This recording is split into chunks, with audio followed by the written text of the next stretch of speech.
during 2014 till 2022, the situation the same. That people have been dying on the contact line. Nobody stopped him. You know that we had conversations with him, a lot of conversation, my bilateral conversation, and we signed with him, me, like a new president. In 2019, I signed with him the deal.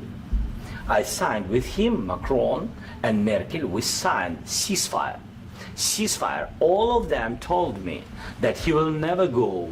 We signed him with gas contract. Gas contract. Yes, but after that, he broken this ceasefire. He killed our people and he didn't exchange prisoners. We signed the exchange of prisoners, but he didn't do it. What kind of diplomacy, JD, you are speaking about? What do you mean?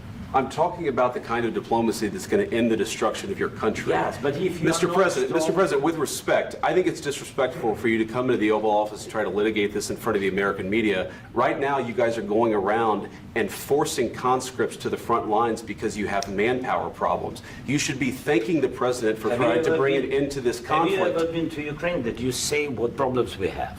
I have been to. Count once. I've actually watched and seen the stories, and I know what happens is you bring people, you bring them on a propaganda tour, Mr. President. Do you disagree that you've had problems bringing people into your military? And do you think that it's respectful to come to the Oval Office of the United States of America and attack the administration that is trying to prevent the destruction of your country?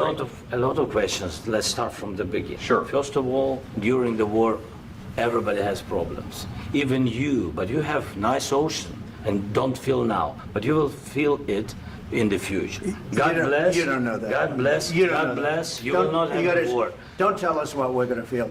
We're trying to solve a problem. Don't tell us what we're going to feel. I'm not telling you. Because you're in no position to dictate that. That's exactly what you're doing. You're in no position to dictate what we're going to feel.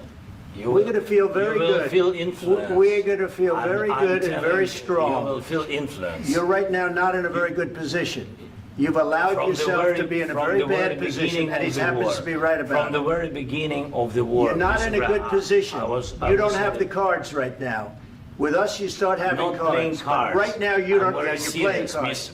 You're playing cards. You're gambling with the lives of millions of people. You're gambling with World War III. You're gambling with World War III. And what you're doing is very disrespectful to the country, this country, that's backed you far more than a lot of people said they should have. Have you said thank you once? This entire meeting? No, in this entire meeting, have you said thank you? You went to Pennsylvania and campaigned for the opposition in October. Offer some words of appreciation for the United States of America and the president who's trying to save your country. Please, you think that if you will speak very loudly about the war, you can... He's not speaking loudly. He's not speaking loudly. Your country is in big trouble. Can I answer? Wait a minute. No, you've done a lot of talking. Your country is in big trouble. I know. You're not winning. You're not winning this. You have a damn good chance of coming out okay because of us. Mr. President, we are staying in our country, staying strong from the very beginning of the war. We've been alone, and we are thankful. I said thanks in this cabinet, and not only in this cabinet. We gave you, through this stupid president, $350 billion. We gave you military equipment, and your men are brave, but they had to use our military. What about if you didn't have our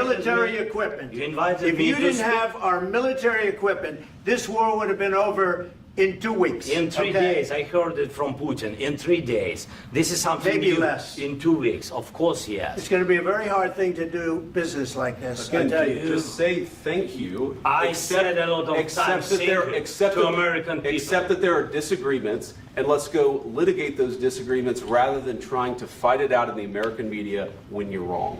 We know that you're wrong. But you see, I think it's good for the American people to see what's going on. I understand, sir. I think it's very important. That's why I kept this going so long. You have to be thankful. You don't have the cards. You're buried there. Your people are dying. You're running low on soldiers. Listen, you're running low on soldiers. It would be a damn good thing. And then you tell us, I don't want a ceasefire. I don't want a ceasefire. I want to go, and I wanted this. Look. If you could get a ceasefire right now, I tell you, you'd take it so the bullets stop flying and your men stop getting killed. Of course we want to stop the war. But you're saying you don't want a ceasefire? But I said to you, I want a ceasefire. with guarantees. Because you'll get a ceasefire faster than an agreement. Ask our people about ceasefire, what they think. That wasn't with me. For you what, that wasn't with me. That was with a guy named Biden, who was not a smart person. That was with Obama. It was your president. Excuse me. That was with Obama, who gave you sheets, and I gave you javelins. Yes. I gave you the javelins to take out all those tanks. Obama gave you sheets. In fact, the statement is, Obama gave sheets and Trump gave javelins. You got to be more thankful. Because let me tell you, you don't have the cards. With us, you have the cards. But without us, you don't have any cards. One more question to Mr. Vice President. I'm sorry. It's going to be a tough deal to make because the attitudes have to change. What if Russia breaks ceasefire? What if that it's a heated conversation right now? What are you saying? She's asking, what if Russia breaks the ceasefire? What if anything? What if a bomb drops on your head right now? Okay? What if they broke it?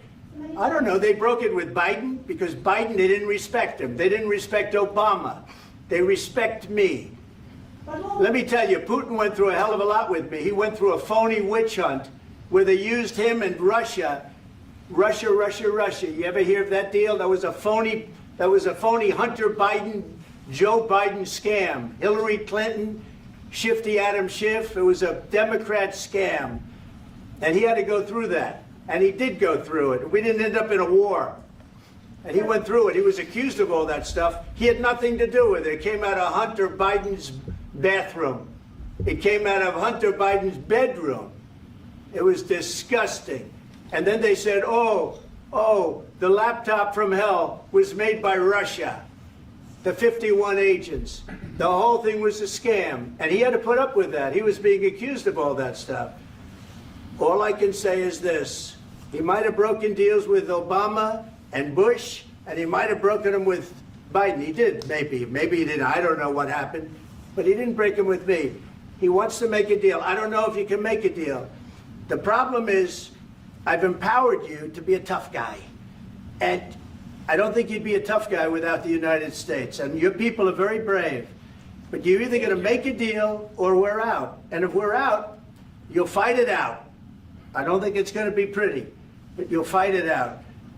But you don't have the cards. But once we sign that deal, you're in a much better position. But you're not acting at all thankful. And that's not a nice thing. I'll be honest, that's not a nice thing. All right, I think we've seen enough. What do you think? Huh? This is going to be great television, I will say that. All right. We'll see what we can do about putting it together. Thanks, sir. I know this is I need the back of your We'll see. I don't know. Guys, come on. Wait. Hey, guys, come on. Let's move.